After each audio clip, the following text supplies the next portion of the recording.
From Datarails, this is FP&A Today. Alrighty, well, we have about 80 people here. We're going to go ahead and get started. So I just want to start by welcoming everybody to the first LinkedIn Live for FP&A Today. During today's episode, we're going to discuss budgeting, forecasting, best practice. And I have with me 4 distinguished FP&A professionals. And so I'll just do a quick introduction of each of them, and then we'll give them a minute to tell a little bit more about themselves. So I'll start down in the bottom corner for me. We have Annette DeYoung. She currently works for Datarails as an FP&A solution architect and pre-sales. She had 20 years in accounting and FP&A and, has been through many a budget forecast. We're really excited to have her. And then we have Michelle Govindsamy. Did I say that right? Okay, good. And she comes to us from the UK, so it's evening for her. She, writes about FP&A quite a bit, has her own blog, works doing consulting quite a bit with technology. And so we're really excited to have her. She's had a distinguished career in multiple finance roles. And then next we have Aaron Sallade, and he comes to us from BiggerPockets. He's the CFO there, and he's been through many different forecasts. He's worked in private equity, investment banking, FP&A. We're really excited to have him. And then last we have on the panel is Zachary Rial. Zachary comes to us from Salt Lake. He works for Peak. He's a director of FP&A there. He's currently working on his MBA, and so we're really excited to have him. And next, I'm just going to give each of our audience just a minute to tell a little bit more about yourself, maybe where you're from, how you got into FP&A, and then something interesting about yourself outside of finance that you could share. And this time we'll start with Zach. Sure. Thanks, Paul. So as Paul said, my name is Zachary Rial. I grew up in Portland, Oregon, so the good old Pacific Northwest, and then I've bounced around across the U.S. for a little while now and settled back in Salt Lake City, where my wife is from. I got into finance because I didn't know what I wanted to do, and I really liked numbers and problem solving, so I thought I was going to be an engineer. And I went to do a couple of years of engineering, and I said, this is awful, I hate it. And one of my buddies was just kind of watching and laughing the whole time. And so when I announced that I didn't like it, he said, why don't you try finance? And that's what got me in. And I've kind of just loved being in the space ever since. Fun or interesting fact about me. I ran track for 2 years in college and then decided that it wasn't what I wanted to do any longer, and switched over and started playing rugby, and played rugby for the next 2 years and had a blast. Great. Thanks, Zach. Aaron? Great. Thanks, Paul. Thanks for having me on the show. So I'm Aaron Sallade. I'm the CFO at BiggerPockets. I joined going on 2 years ago. Got into finance originally just based on the practical knowledge that you could potentially apply to your life outside of your career. A little bit or something about me outside of work. I'm an avid mountaineer. I've climbed 5 of the 7 summits, so the highest peak on each continent. So the only 2 I've left would be Everest and Antarctica. Great. Fun. Michelle. Really cool.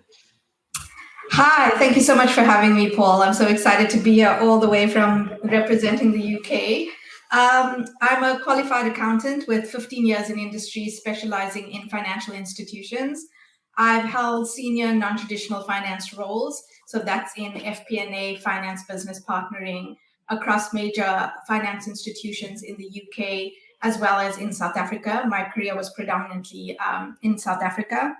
I think my interesting bit and a little bit about what brings me here is I am a future finance enthusiast, very interested in the profession and how data, analytics, technology, the impact it's having on our profession.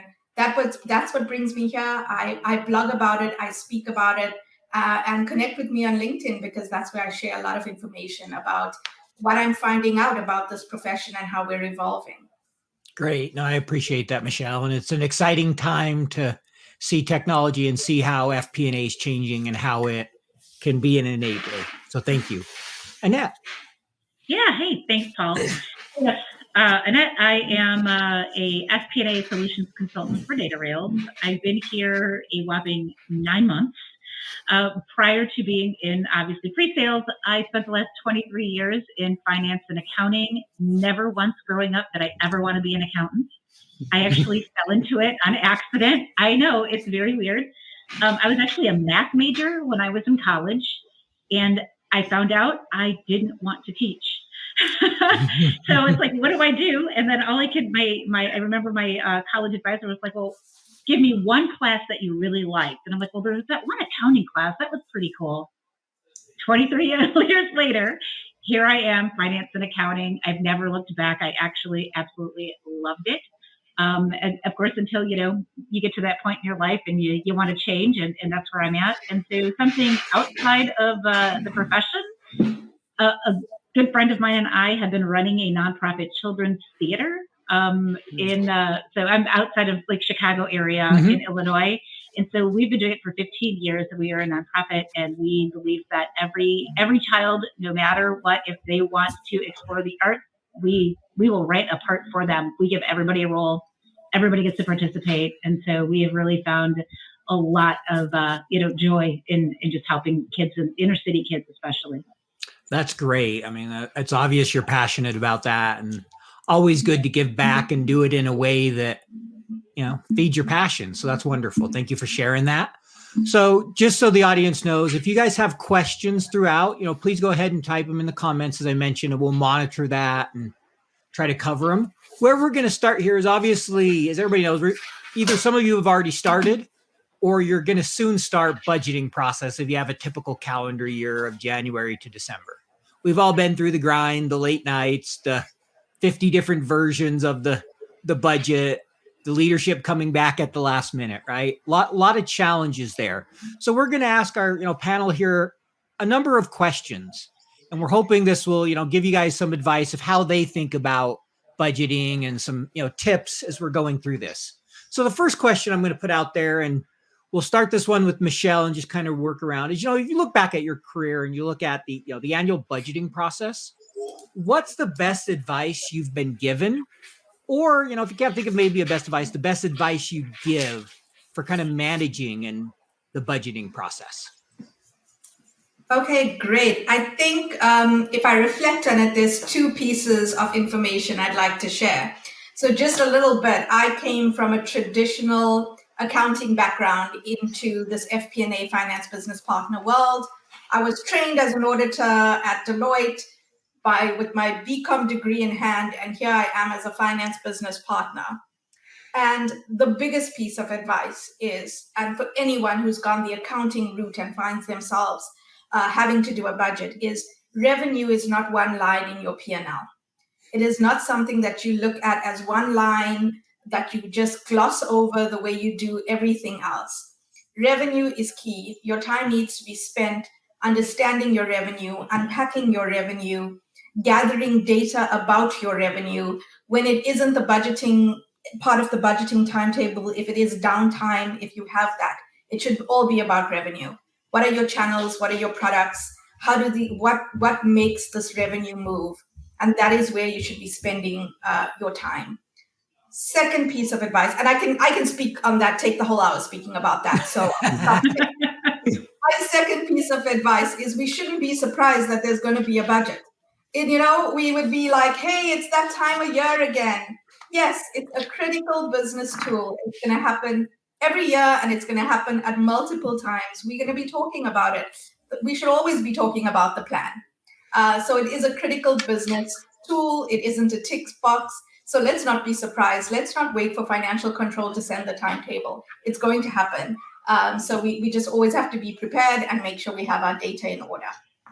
Great. I appreciate both those advices. And I agree with the comment we have in here from Rama that says, understand key drivers. That's another great point. So why don't we go to Zach next? What would you offer to that question? Sure. My biggest thing, I think, my learnings in the time I've spent doing is communication. I found so many times that everybody submits their budgets and then it goes up to exec to review, and then you start making trims or cuts or additions. And I've seen so many times where that doesn't ever get communicated back to the budget owners. And so then to them, they're just like, what's the purpose of a budget? Like, they don't care anymore, right? They just say, I could just throw out a number. You're going to trim it anyway, right? And so as I've gone through several different businesses now and worked on revamping their budgeting process, my biggest thing has been to communicate with them. Here's what I'm expecting from you. Here's what I'm looking for. Here's what's going to happen next. and here's how I'm going to communicate those changes back to you. And so that they're aware of where we actually end up, where we land, and they can give their input, and then they feel like they truly have ownership at that point of their budget. I love that. I mean, I can't emphasize that enough. Communicate, communicate, communicate. Even if you think you have communicated it, do it one more time to make sure. Because if there's any chance you didn't, it will come back to bite you. So always does. Yes, I've had a few. Aaron, if you could let you go. Yeah, I would absolutely echo those comments, and I think it's a great question. I think the best piece of advice that I've been given throughout my career on the budgeting process is really that accountability and alignment is more important in the long run than accuracy. At best, you can get close, but it's never going to be perfect. So a budget should ultimately just be used as a tool to focus and influence organizational behavior, but not necessarily predict it. That's great advice, Aaron. As I like to say, if I could predict it, I would be retired on a beach somewhere because I would have invested in the stock market or real estate or whatever. If I could predict what was going to happen with, a high degree of accuracy, it really is about the process and getting you to think and, figuring out what's needed and making sure you have a plan in place than trying to hit an exact number. Completely agreed. So Annette, what would you offer? Yeah, so I think the best piece of advice I actually got from my CFO one time, and she said, don't be afraid to scrap what you have and start over. Right? I mean, we talked about everybody, and of course, as the whole panel said, all great advice that I've also heard, but that one was like, wait, you mean I can just get rid of what we've been doing for the last 20 years and start over? Right? With something that might actually work? And so that was just having that freedom to be creative and actually create a budget that works today compared to when it was first established 15 years ago was fantastic. It really was. So yeah, don't be afraid. Don't be afraid to scrap what you're doing and start over again. Great. Appreciate that, Annette. So we have a few questions. I think we're going to take one or two now, and we'll take this first one here and we'll get your thoughts on it, Michelle. So someone asked, is a static or, rolling budget better, and how best to deal with the rigors of, and I would say rolling budget, which really I kind of think of a rolling forecast, right? You're reforecasting. So maybe could you take that question for us, Michelle, and give us your thoughts? Sure, I'll give it a try. Well, for me, they both have their place and they both have different purposes. The budget is going to be decided in advance, signed off, and that is what bonuses, etc., are agreed on. It is the budget. It's decided on certain principles and it's static values, static numbers. It exists. And it doesn't move, though that is the commitment made. We will constantly be going through a process of revised forecasting, however practical that is or how you work, but within FP&A, that is the role, right? To be revising, to seeing how close are we to whatever targets we've made initially to that budget. Then as the business changes and as the environment changes, how is that moving? So I can't say one is better than the other. They both have their place. For managing business performance, we use the rolling forecast to look at where are we going to end up, in our 5 years, etc. Constantly testing, are we going to meet our commitments to the market? The static budget is something that exists for its own purpose as well. So I think it's important to understand the two and that they both have their place and they both are pieces of management tools that are used. Thank you. Appreciate that, Michelle. So Aaron, I'm going to give you this next question from Rama here. He asked, top down based on strategy versus bottom up. So maybe you can talk a little bit about how you think of that, especially being in the CFO seat, seeing the strategy and being involved in kind of, the executive level meetings, but also owning, the budget and the forecast and all that. So how do you think about those two? Yeah, absolutely. I think I echo some of Michelle's comments. There's two different use cases for top down versus bottoms up. So top down, I think you have to start with your strategic plan. And once you have your strategic plan and those kind of guardrails of where your North Star is for the business over the next 3 to 5 years, from there, then you develop your annual goals and your annual priorities that should align to that strategic plan. Underneath those annual goals, you have departmental goals, departmental priorities that then roll up into your overall financial plan or financial forecast for the year. That financial forecast for the year should be bottoms up and should be built on a line by line basis. But the 5-year top-down plan may not necessarily be built on a bottoms-up basis. And again, it depends on maybe the scale of the organization at that point in time as well. But I think there's two different use cases for top-down versus bottoms-up, and you need both. Top-down is fundamentally for strategic planning and long-range planning, versus bottoms-up is for more near-term planning. No, thank you. And I would agree with that. Typically a bottom up, near term. It's also a great way for the business to see where they believe they can hit, to compare that to your top down. Because I think everybody's experienced this. You build it all up and it comes in short of what leadership wants. And then the fun begins of trying to figure out, how do you get to that number? Can you get to that number? What's the commitment? So it's great to have both those views, because they're never going to be the same. There's always going to be some difference that you got to resolve. All righty. So this next question here, we'll give this one to Annette. Not really a question, but some advice. Just get your thoughts on it. So Timo, and I've seen him on LinkedIn quite a bit. He's not a fan of budgeting. He talks a lot about that we should move beyond budgeting and the rolling forecast and eliminate the annual budget process. So what's your thoughts on that? Because there's a lot of debate about that, Annette, and everybody has a different opinion. So maybe what's your thoughts on that? No, I agree. Stop doing it, though. And just because I did it for 70 years, I wish I could have just not done it. And to your point, done like a rolling budget or a rolling forecast, which we were doing anyways.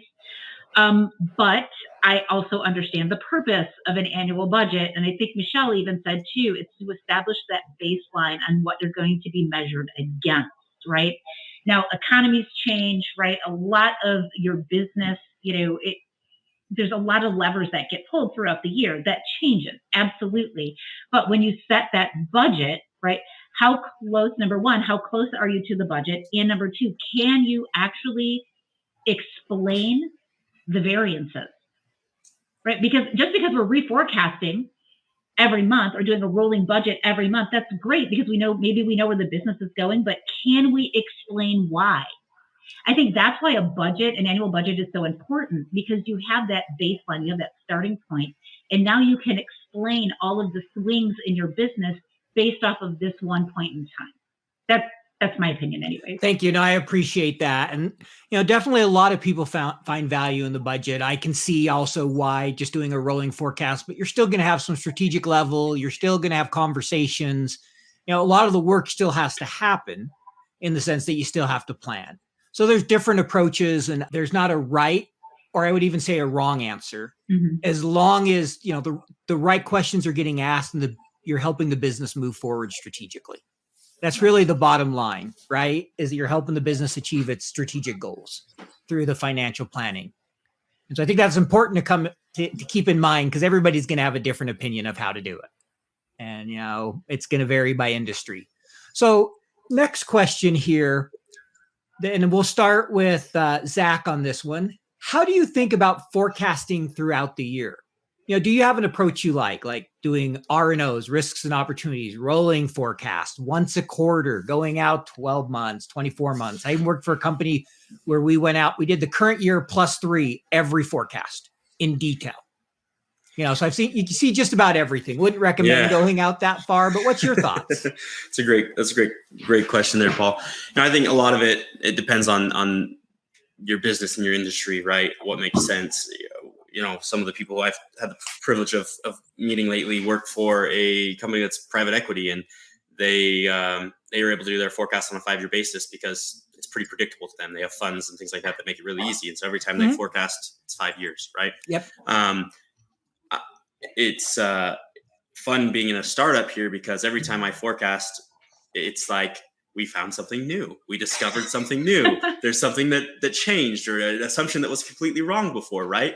And so we're constantly doing, out to the end of 2023, and then putting some really baseline assumptions out for like 2024, right? And so, I think our goal is to get a really detailed and comprehensive rolling 12-month forecast, which then makes it, when budget season comes, really easy to transfer right into budget season, because you already have a lot of that information. But we always try to go 2 years out with at least some baseline assumptions to know, hey, what do we think is going to happen? I think that's largely has to do with the fact that we're a startup and we're managing cash, we're managing things like that, right? So that's kind of my approach. I can't say that I'm a huge fan of monthly reforecasting. I think that becomes a lot of busy work that I don't know necessarily the value that that's going to add. But I think, again, that depends on your business and what kind of data you have and how complicated your model is, right? I find quarterly is a really good place to start. And then from there, you can assess how easy was this to do? How difficult was it to do? Would I get value out of redoing this every month? And how would that help the business? I like that, starting with less frequent, especially if you're trying to figure out and then go, okay, do I need to be more frequent? Does that make sense? Versus starting out with doing it as often as possible. Because once you do that, it kind of just becomes ingrained, and then it never gets reduced. Yeah, we were talking before the meeting started. We were all joking a little bit about, that we have these complicated files that end up getting built iteration upon iteration because we never have time to go back and simplify them, right? Well, if you start with trying to do a new forecast every month, you're going to have that happen, right? You're going to add a new iteration every month, and you're never going to have the time to go back and reflect and say, what could we have changed? What would have been? How can we make this more streamlined and more efficient? But don't get me wrong. I mean, some businesses, it absolutely makes sense to do that monthly. You just got to take the time to get yourself prepared for that. You can't just jump right in. No, that's a great one. And what I'm going to do is we're going to ask Aaron that question as well. And then we're going to go through a few of the questions we have in the chat. I know there's a few building up there, so just give us a minute and we'll get to those. But Aaron, what's your thought around kind of forecasting? How often, what method, that type of thing? Yeah, I'd say echo a lot of Zachary's comments as well, but I'm a strong proponent of a rolling forecast and actually a monthly rolling forecast. It depends on the company and the stage of growth that you're in. If you're in a high growth dynamic company that's changing a lot, rolling forecast is really important to understand where you're going to be and understand current run rates. And when you have business owners coming to you and asking questions, can I advance this higher? Can I invest more in marketing spend? Can I increase my CapEx spend? If you don't have an understanding of where your business is going to be in the next 12 months, based on current run rates, it's hard to make that decision in short order. So I think having that rolling forecast is really important to be able to know where you're trending towards your projections and towards your overall budget for the year, and make those decisions when business owners ask you those questions. Yep. No, I agree, and I'm a big fan of being able to understand where you think you're going to land, having that revised forecast so you can make smart decisions. And I'll give one example. At one point, I worked for a business where, and this isn't uncommon, everybody holds back. If they have opportunity, they don't want to give it up in the forecast, right? They want to keep it in case there's that surprise. We had a business that held everything back until like the last month, and we ended up coming in like 30 million better, which is a big number. It might have been 50 better than planned. And one of the VPs said, look, I held things back too, but last forecast, I offered it all up because I realized the only way we're going to know that we can invest it this year is that we have it. And we missed out on a lot of investments we could have done for the business because we were so far ahead that year. And it was a really good learning lesson for some of the other leaders. Okay, yeah, you got that bonus, but did you get what you needed for the business? So, there's that importance. And that's just something we as a finance have to be able to challenge the business and understand it well enough to look and say, there's more opportunity here. So why are you holding back? Is there a good reason? So that was a really kind of eye-opening experience for me that, you don't think of, oh, hey, we beat it, great. And then you think of all the other repercussions. Well, that really hurt us in some ways because we didn't forecast that. You know what it is like. 13 different spreadsheets emailed out to 23 different budget holders. Multiple iterations, version control, errors, back and forth updates. You never really feel in control of the consolidation and collection process. Yep, I've been there. Stop, breathe. Datarails is the financial planning and analysis platform for Excel users. Datarails takes data from all your company's disparate sources. No organization is too complex, consolidating everything into one place, secured in the cloud. Now all your data finally talking to each other. Everything is automated back into your report in Excel. Cash flow, FX conversion, intercompany transactions, now automated and up to date. Drill down and variance analysis in seconds. Don't replace Excel, embrace Excel. Turn your Excel into a lean, mean FP&A machine. Find out more at www.datarails.com. So next question here is somebody, just one, it says LinkedIn user, so I'm not sure who it was, but just commented that, the budget is static in one way, and another, they talked about forecasts are being made. And that's true. Forecasts are being made. The budget doesn't change though, unless the commitment doesn't change. Yeah, unless the business decides to make adjustments as a leadership team, which you occasionally see, the budget is static throughout the year. Yeah, sure, the business could make some decisions to make some targets off forecasts, but as a general rule, budget is locked, doesn't change. It is the targets. And the forecast is where the changes happen. So I get the point of what they're making, and there are some exceptions to that, but as a general rule, that's how to think about that. And then we have Josh here, who just asked a little bit, how do you think about FP&A and AI? So when do you feel we'll reach a tipping point? So, I'll share a little bit on this just because this week I read the FP&A Trends 2022 survey. And they talk about AI, and I want to say they said AI and ML is being used by about 26% of the respondents. Now, I would believe most of the respondents are bigger companies, so keep that in mind. It's going to skew the data a little bit. The other thing that was really interesting is the study found only 39% of people had confidence in their budget. I think it was about an 11% decline from last year. Again, not surprising. But of those that were using AI and ML, 63% felt their budget was good or great. So if they're using it, hopefully that means they're using it well. And, there's a lot of discussion around that. You got to still have business judgment in there. You can't just take the number it gives you, especially given so many businesses' historic numbers are so different than what they are today because of COVID, right? And so I definitely think we'll continue to see more, Josh, of the AI and the technology. The study also found that if you were using a cloud-based tool to forecast, 11% of respondents were more confident in their forecast. So technology can be an enabler. Again, they were more confident, not as much, but if they were using a driver-based forecast, right? And so those all play a role. So next question here, this comes from LinkedIn user. We'll throw this one over to Michelle. It says, leadership wants a number. Is that a reality?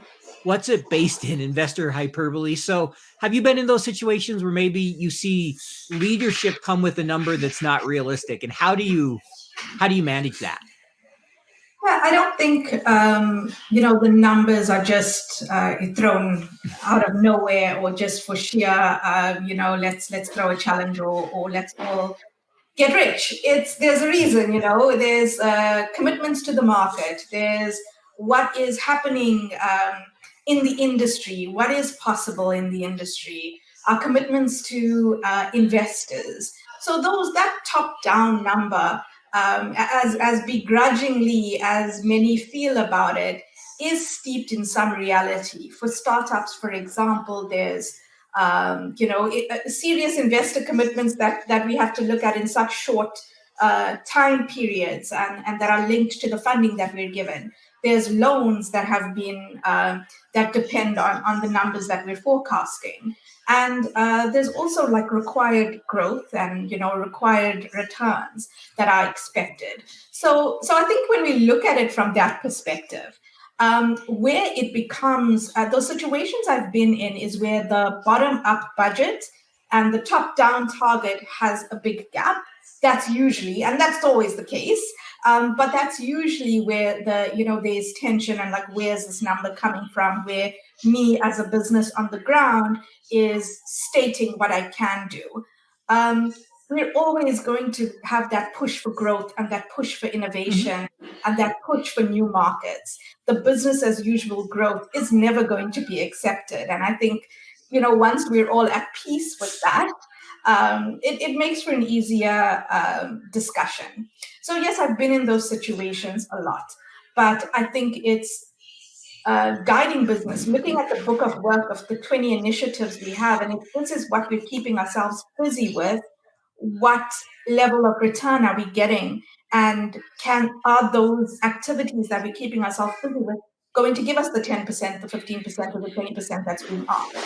We'll be doing something else. And that's the point of the budgeting process or the planning and the forecasting process. We've made commitments. We've said, as business leaders, this is what we can do. This is why we're here. These are the markets we're going into.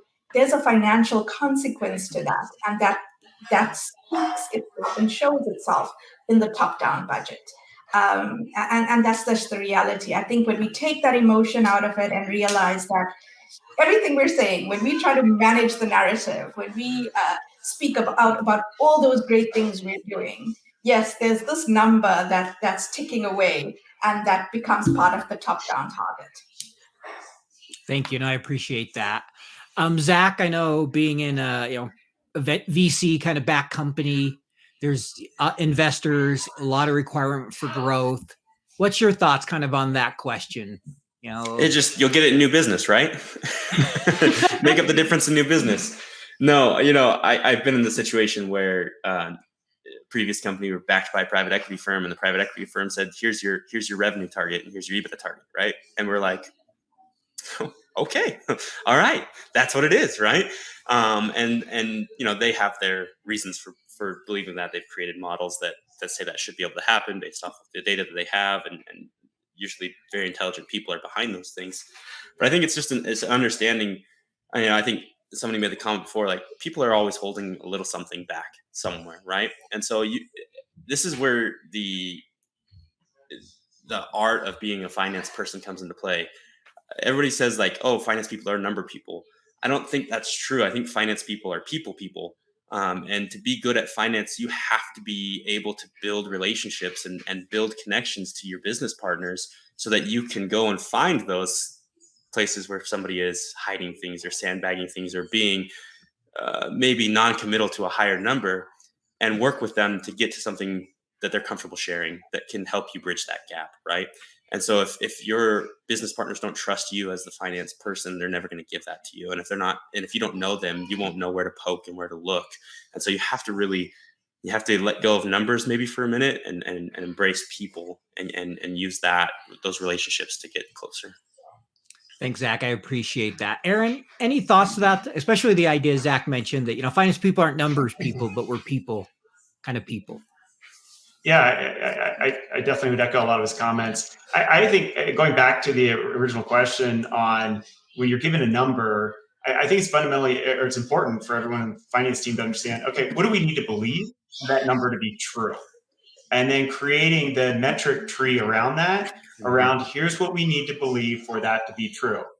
This metric needs to be from range X to Y. This metric needs to be, so whether it's retention, conversion, some growth rate in sales, we need to believe this will happen for this to be true. And for us to believe that, we need to make these investments in the business to be able to achieve this. And then I think that then it's a conversation, to Zach's point, on, okay, here's what we need to believe to achieve this top level number. Does the business believe this? Does whoever's dictating the number believe that each one of these assumptions is achievable? And if so, do we have data to support it? Have we tested each one of those conversion rates or growth rates? Do we have a test to support that data? If not, well, then the next step is maybe setting up a test that we can test each one of those metrics along the way to understand, is it achievable? But I think fundamentally it's our job to be able to communicate, what do we need to believe for that to be true, and to be able to coordinate that throughout the organization, and making sure that, we have buy-in throughout the organization that, this could be achievable, but we have to believe X, Y, and Z. Yeah. Great point. I see, everybody nodding their head there and couldn't agree more. I still remember, one budget I had where we built kind of a bottoms up with the sales team, and we came up about $5-6 million short of where we were the prior year due to some business losses. And the general manager was like, nope, we have to go in at least flat. And, started layering in every imaginable opportunity possible where everything had to go perfect. And I ended up leaving that business, but when I left, we were forecasted to be somewhere close, I think even maybe slightly lower than what we originally had. And it was just one of those where, what can you do? So, it's always that balance. Sometimes you have to get to a number that you may not believe is achievable, and you need to speak up. But at the same time, we don't set the final number. We just manage that as best we can. So we're all going to deal with those situations sometimes where we don't think the number is possible. I even was aware of one situation in a company I was with, and it was before I got there. There was such a disconnect in the business unit between finance and the business the finance refused to submit the business's forecast to corporate, and they were keeping separate budgets for the year, which is just a terrible way to run a business. And turned out finance was right. The other one was nowhere close to the final number. But, so you need to, and that's where you need someone to manage the people, because that should never happen. I still can't believe when I heard that. I'm like, wait, what? You had 2 budgets? Like, who thought that was a good idea? But anyway, so next question here. And on this one, we'll start with you, Annette. So, how do you think about the finance tech stack, its importance in budgeting and planning? We hear about the data challenges everybody faces, a lot of time in data prep, non-value added. So just kind of high level, any advice you would offer to people that how they should think about that and manage that? Yeah. Tech stack, wonderful thing, right? Because I think up until like maybe 10 years ago, the only thing we really had in our back pocket was Excel. We got really good at it, right? We taught ourselves how to write VBA and SQL and to get data out of our source systems and into, usable tables that, of course, we spent hours and hours looking at and trying to, merge all that data together to get insights. Now, I think even today, everybody's still in Excel, but there are a lot of different tools out in the marketplace that can really help in aiding your forecasting, your budgeting, and even your reporting that you're doing on a regular basis. You don't have to continue to, not necessarily live in the dark ages, but you don't have to continue to live in huge models, where you're bringing in lots of data, because the problem with that is, number one, you created it, it. And if I win the lottery tomorrow and I leave, all of that knowledge goes with me. So there's no repeatability and there's no shift of knowledge, when you're building models specifically and in Excel using the older tools, like, again, writing macros or using, SQL, using, any kind of connection. And so I think finding something that works for you and your business, finding something that works for the company as a whole, not necessarily just for you, so that if you do decide to, get promoted or, leave the company, none of those processes are going to break and they can easily be transferred to somebody else in your department. I appreciate that. And I like how you said finding what works for you. There's lots of options and tools and things that can be done. And technology is an enabler, not a solution. Right. And remembering that is important. I also like how you said if you won the lottery, because I used to say, hey, you need to teach me this process, because if you get hit by a bus tomorrow, and someone said to me one time, why a bus? Why can't I win the lottery? So ever since then, I've now started saying the lottery. They didn't like the bus example. So I caught that. All right, Zach, we'll throw that question to you about, kind of the finance. Sure. I know you've worked with some smaller companies and probably done quite a bit in Excel. Yeah, so I've done a lot in Excel. I've done quite a few ERP implementations. I've put in some FP&A tools. Just you name it. I've done a lot. It's funny. I come from the group of finance people that is kind of resistant to coding and resistant to those type of things. I like to do things maybe the old-fashioned way. But I also love technology and love what it can do for us. And so, I think the most important thing to recognize is exactly what you said, Paul. Your tech stack is an enabler. It's not a solution. Unless you have your house in order, a tech stack means nothing, right? And so you have to make sure you've got the right players looking at the right things and understanding things fundamentally the correct way for your business before you can even begin to implement a tool to be useful to you. Otherwise, you're just going to be faster at getting bad information, which doesn't really do you any good. And so, but I think ultimately it's finding the right fit for your business, right? There's tons of great tools out there.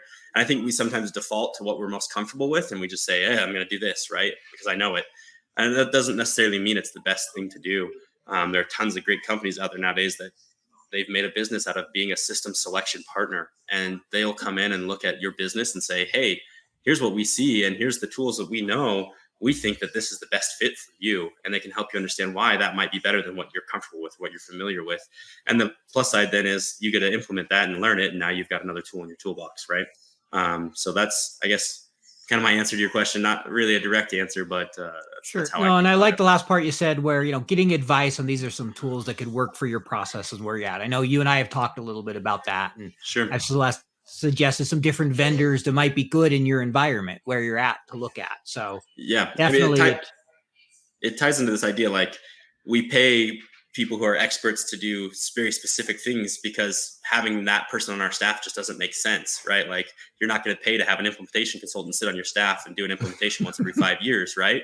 But you're going to go and get somebody who's an expert in that from outside your company to come in and help you do it when you need it, right? And so use the experts, let them be the experts, and then you judge that against your knowledge of your business.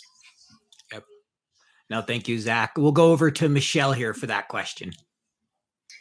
Yeah, I mean, when it comes to the tech, we know it's made leaps and bounds in recent years, and there definitely is the tools available that can support our process. Many of them are out there in the market, really good tools. I think where we need to start thinking and where we are starting is as finance professionals is to change the way we think about the technology. There was that hesitation and the fear around the technology. The tech is only going to work if we embrace it and understand the new skills we're going to need as a profession to embed it into our day-to-day. Just as we've embedded Excel. And, Excel isn't going anywhere, don't fear. And, it's only getting better and better, and there's so much we can do with it. But I think there's a new type of finance professional. There's going to be multidisciplinary finance departments. There are multidisciplinary finance departments. We need to open our minds to what is the data science stack? What is all those things on the Anaconda kind of page, and how can it help us with the things we can do? And what skills do we need to bridge ourselves so we can bring that into the work we do to provide a better output? Some of our problems feel so specific, right? We can't ask the tech guy who drops the tech to solve our problem. They aren't just going to push the button and our problem is solved. We need to meet them halfway to really embrace the technology, to embrace the new skills we need, and move away from the lone financial modeler sitting in a dark room knowing end-to-end everything that's happening. There's a little bit of control we would need to relinquish, new skills as a profession we need to gain.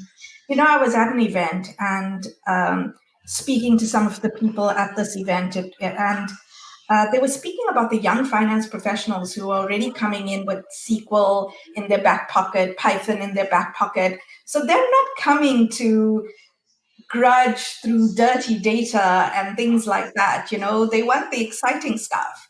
And so we need to be ready for them and keep that fire burning. So I definitely think it's a mindset when it comes to technology. Are we ready to go and embrace the technology? It's there. And we need to have an abundant mindset that it doesn't mean it's going to take away. There is so much work, so many problems to solve. It can only make us better.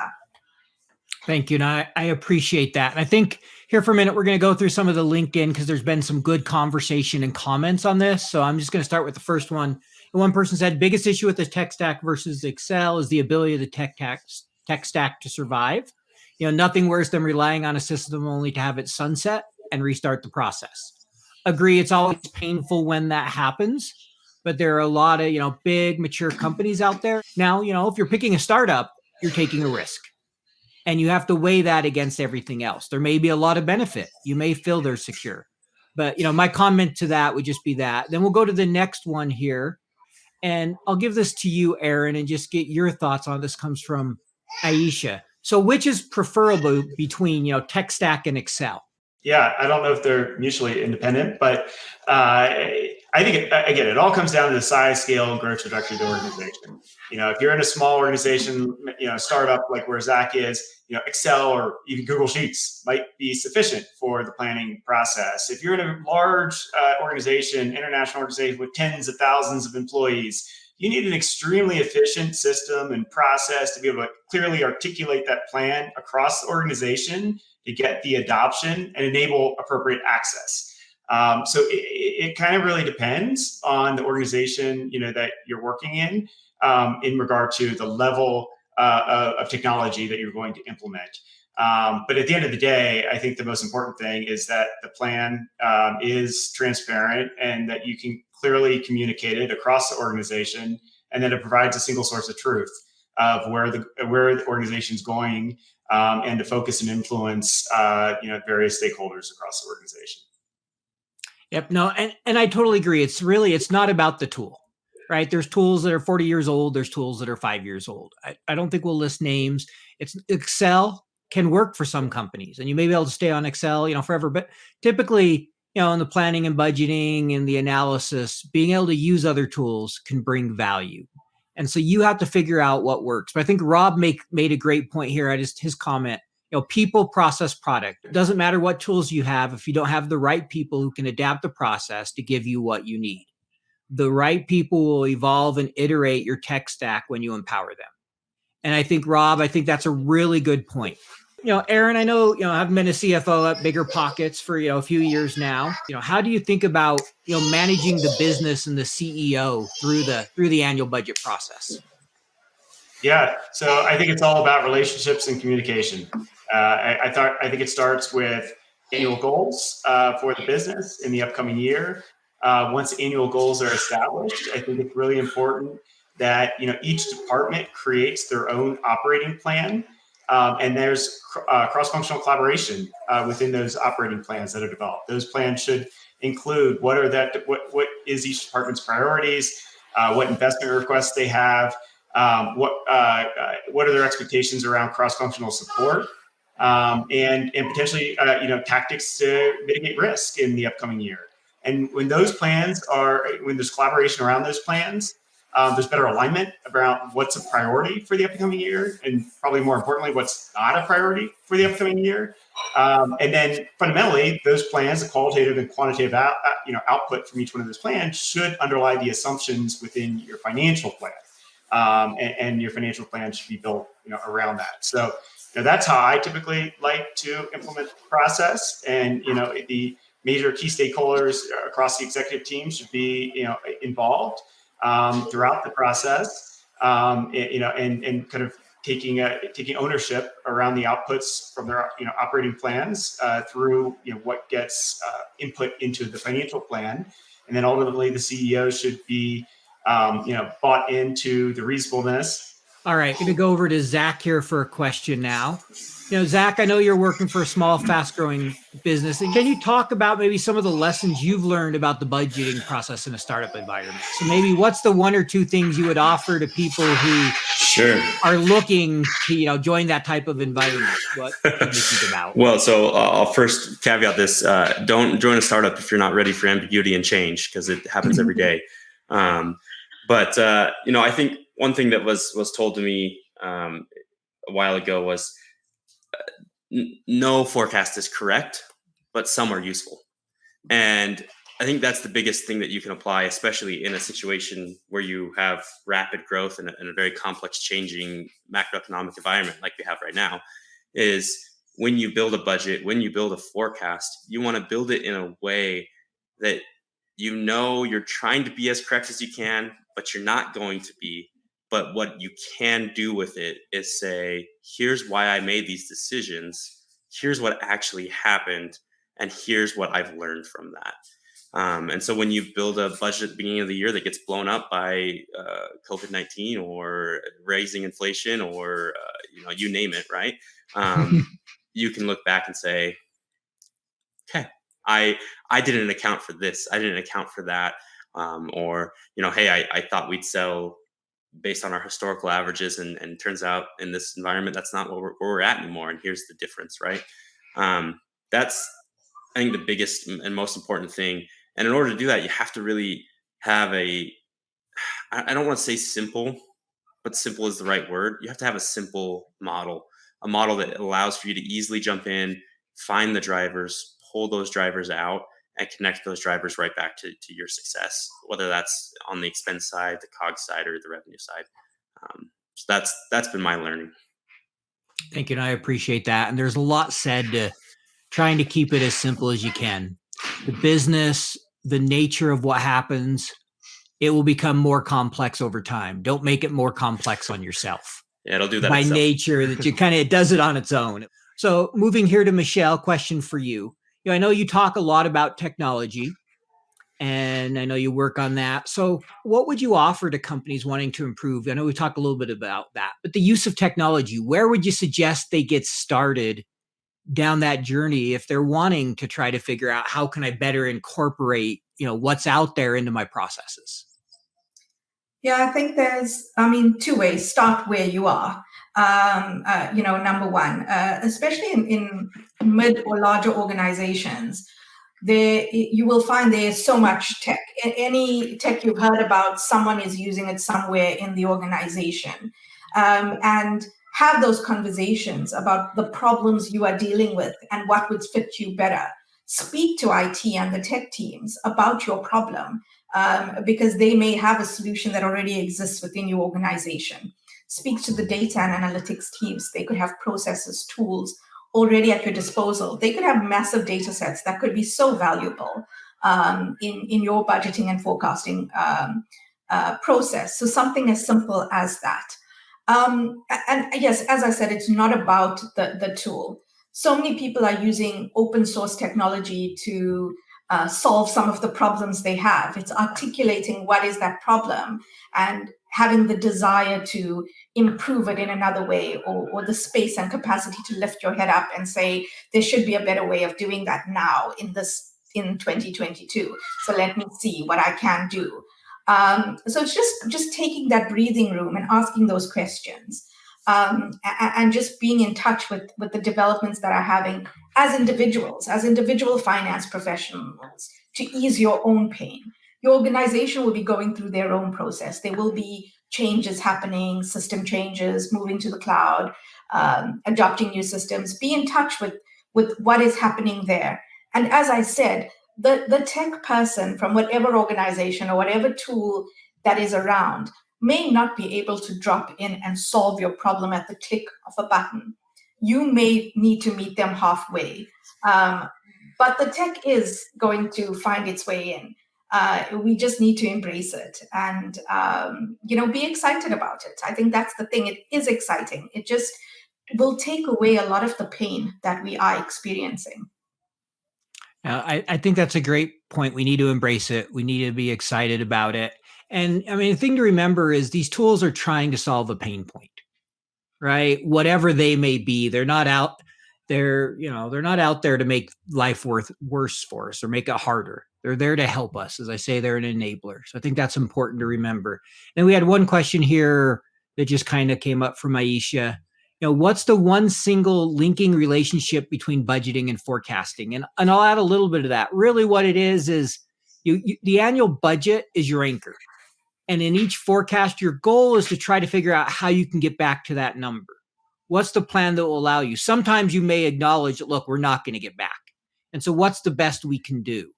But really that forecast is to do the truth as it is today. The budget was the best estimate or the truth at the time it was developed.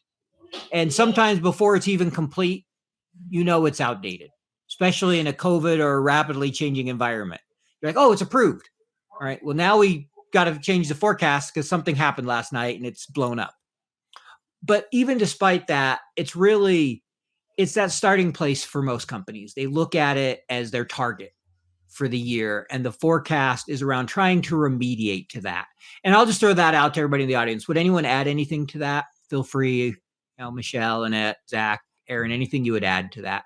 I think that's spot on. We do the budget. It's a governance process as well. It's something that goes all the way up to the board, etc. And we're tested against that for the 12 months to come. And that is the commitment that is made, and it remains the commitment regardless of catastrophe or whatever does occur. The forecasting is the ongoing management of the business. How far away and how do we act to get back to that commitment or raise the alarms that, look, this is not going to happen. But yeah, the budget does not go away. It's the story we continue telling around it. There was reasons for that budget once upon a time, and it's being able to articulate where we are and how we've moved. Thank you, Michelle. And I know, Annette, you need to drop here in a minute. She has a meeting do. right at the top of the hour. So we'll let you go ahead and go. But thank you for joining us today, Annette. Yes. And if everybody Thank else you. can hang for a few more minutes, thanks again. We really appreciate it. Bye now. Bye-bye. I'll give a minute here to see if anyone else has any questions. You can throw them in the chat. If you don't, I'll give it about a minute here. We'll just kind of wrap up and give our panel here an opportunity to offer any last thoughts. So looks like we do have a couple questions here. So we'll go to the first one. I think it's Gaius. Understanding the drivers of the cost and revenue is the key for reasonable forecasting. I appreciate if you could discuss a little bit about this point. Aaron, could you maybe talk a little bit about that, of kind of the drivers and how, that's used so often to help us forecast, and why that is? Yeah, so just so I understand the question, the drivers of cost and revenue should be your operating metrics or your KPIs that ultimately build up to your financial outputs. So I think understanding your KPIs is first and foremost, and understanding that metric tree that then builds to your financial outputs. That's the most critical component of building your forecast or building an overall budget. If you don't understand those KPIs, you're not going to be able to build an appropriate revenue or cost budget or forecast. I'm not sure if that answers the question, but yeah, I think that's what I think that does. I mean, I think, like you said, you really have to start with the metrics and understanding the business and what those drivers are and how those drivers influence cost and revenue. Absolutely. Right. Driver might be customer acquisition or churn or whatever those things are that drive your business. And it will be different for each business. So it doesn't look like we have any other questions. We had just some comments there. I'll start here and just take a minute. I want to thank everybody for joining. I really appreciated all the comments in the chat here. And I hope we addressed everybody's question. If we missed one, I apologize. They were coming pretty fast and furious at different points. We monitored it as best we could.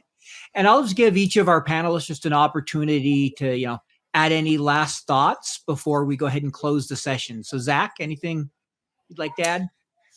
No, I just think, my advice would just be keep doing what you believe to be value add and try to find ways to really give insight into what happened and why. And that's how, as we understand the past, we can help to predict the future. And as FP&A people, our value isn't in the past, our value is in the future. So I totally agree. Accounting looks backwards. FP&A should look forward. We had, a question here, and I don't know if we have time to get through all of them, but just real quick, one person asked if budgets are dead in this environment. I will say no. Should they be? That's something each business has to decide if they should go to a rolling forecast. That's going to be a debate that you'll see going on for a long time. And I think we'll leave it there because we're nearing the end of our time. What size should a company should have a robust budgeting and forecasting? Again, if you're a one-person shop, you probably don't need a detailed budget. It's going to vary a little bit by industry. As soon as you take funding, you're going to need some level of forecasting and budgeting to understand cash. So there's not one answer to that, but there's definitely something to that. I'm going to go ahead and turn it to Aaron for just his last thoughts here. Yeah, Paul, I'd just say I appreciate the time and I appreciate everyone's questions. Yet from a budgeting and forecasting standpoint, they do serve two different purposes, but they're both very valuable in the or for your business and for understanding and for being able to communicate across the business what is important and keeping all business owners aligned and focused on what's important to be able to achieve certain goals. So at the end of the day, both processes are important. The tech stack that you use to get there is going to be dependent on the size of your organization and maturity of the organization. But your goal as a financial professional is to be a partner and to drive value, as Zach mentioned. So I think that's ultimately what you should be striving to do for the organization, to drive incremental value. Thanks, Aaron. I appreciate that and totally agree. The goal is driving incremental value. Michelle, anything you'd add? Yeah, no, thanks a lot, Paul, everyone who joined and the panel. It was such a valuable discussion. I think if I want to say anything, it's that, both the budget and forecasting processes, they can be extremely painful, but they are not tick box exercises. We can get so much meaning. It's our day job. It's what we spend so much time doing. So ask the big, complicated questions. That's what your business wants from you. Really partner with them. And it can be such a valuable process if we speak to business in their language and show value. Thank you, Michelle. And I love how you speak to them in their language and show value.